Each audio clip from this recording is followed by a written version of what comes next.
Well, I started when I was young. I think that's normal in this part of the state. I started when I was 4 years old. Turned out to love it, and you play a lot of hockey growing up, and made a lot of good friends and friendships that have lasted to this day.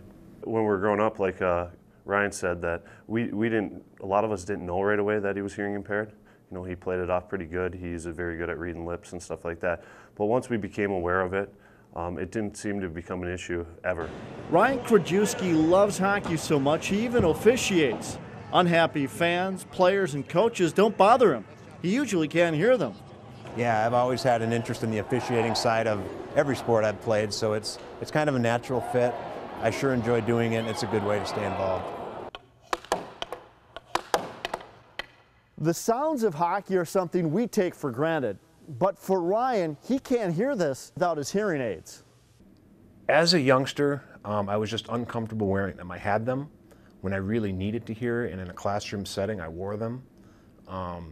But in athletics, it just isn't practical. You sweat, they get wet, they break. But Ryan has never let his hearing challenges slow him down. As a matter of fact, because of it, he's traveled the world over. The last 10 years playing for the U.S. national deaf hockey team. It's the ultimate honor to do something like that.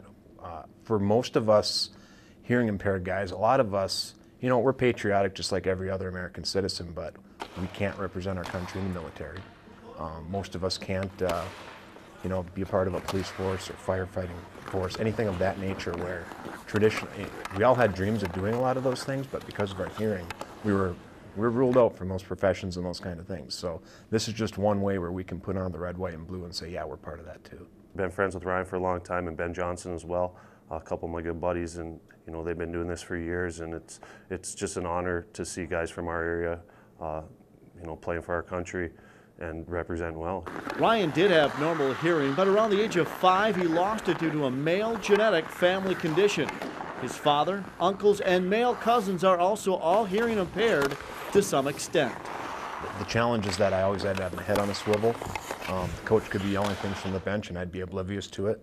For some coaches that made them angry. It was difficult to play for them. And for other coaches, they took a liking to me, they understood. They made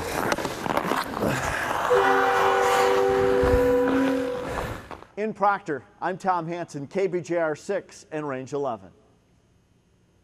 3, 2. In Proctor, I'm Tom Hansen, KDLH 3.